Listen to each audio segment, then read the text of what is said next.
இன்னைக்கு இளைய தளபதி விஜய் ரசிகர்கள் எல்லாத்துக்குமே பெரிய கொண்டாட்டமான நாளா அமைஞ்சிருக்கு. ஆமாங்க, நாளைக்கு விஜய் அவர்களோட பிறந்தநாள் இருக்கிற இந்த நேரத்துல இளைய தளபதி விஜய் அவர்கள் நடிச்சிட்டு இருக்கிற அவருடைய 61வது படத்துக்கு இன்னைக்கு டைட்டிலும் வச்சு ஃபர்ஸ்ட் லுக்கும் ரிலீஸ் பண்ணிருக்காங்க.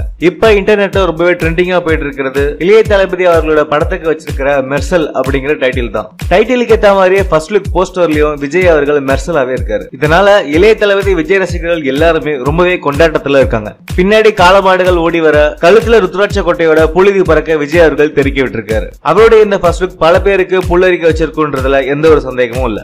இளைய தளபதி விஜய் ரசிகர்கள் இந்த கொண்டாட்டத்தை கொண்டாடிட்டு இருக்கிற இந்த நேரத்துல அல்டிமேட் ஸ்டார் அஜித்குமார் அவர்கள் நடிச்சிட்டு இருக்க விவேகம் படத்தோட சர்வைவர் சாங் தான் ட்ரெண்டிங்ல இருந்துச்சு. சர்வைவர் சாங்கோட ப்ரமோஷன் வீடியோவும் லிரிக் வீடியோவும் வெளியாகி இன்டர்நெட்ல ரொம்பவே ட்ரெண்டிங்கா போயிட்டு இருந்தது. ஆனா இப்ப அந்த சர்வைவர் சாங்க பின்னுக்கு தள்ளிட்டு விஜய் அவர்களுடைய 61வது படமான மெர்சல் படத்தோட டைட்டிலும் ஃபர்ஸ்ட் லுக்கும் முன்னாடி வந்திருக்கு. இப்ப ரிலீஸ் ஆகிற விஜய் அவர்களுடைய ஃபர்ஸ்ட் லுக் போற வேகத்தை பார்த்தோம்னா கண்டிப்பா அல்டிமேட் ஸ்டார் அஜித்குமார் அவர்கள் நடிச்ச விவேகம் படத்துடைய ஃபர்ஸ்ட் லுக்கோட சாதனையை முறியடிக்குன்றதுல எந்த ஒரு சந்தேகமும் இல்ல.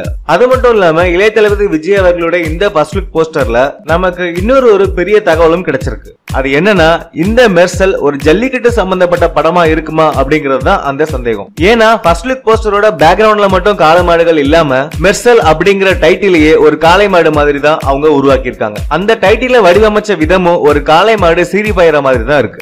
ஏற்கனவே இளைய தளபதி விஜய் அவர்கள் தமிழ்நாட்டில் நடந்த ஜல்லிக்கட்டு போராட்டத்துக்கு மறைமுகமா தன்னுடைய ஆதரவை தெரிவிச்சது எல்லாத்துக்குமே தெரிஞ்ச விஷயம் தான். இவர் மாறு விஷயத்துல அங்க இருந்தது இன்னைக்கும் பல பேருக்கு தெரியாம இருக்கு. அது மட்டும் இல்லாம சமீபத்தில் நடந்த ஒரு அவார்ட் ஃபங்க்ஷன்ல விவசாயிகளோட கஷ்டத்தை பத்தி பேசி பலரையும் கண்ணீர் சிந்த வச்சார். இதெல்லாம் வச்சு பார்க்கும் பொழுது கண்டிப்பா மெர்சல் தமிழ்நாடு பாரம்பரியத்துக்கு சம்பந்தப்பட்ட ஒரு படமா இருக்கும்னு பலராலும் கணிக்கப்பட்டிருக்கு. எது எப்படி இருந்தாலும் மெர்சல் திரைப்படம் கண்டிப்பா விஜய் ரசிகர்களுக்கு பெரிய விஷுவல் ட்ரீட் அமையுங்கிறதால எந்த ஒரு சந்தேகமும் இல்ல.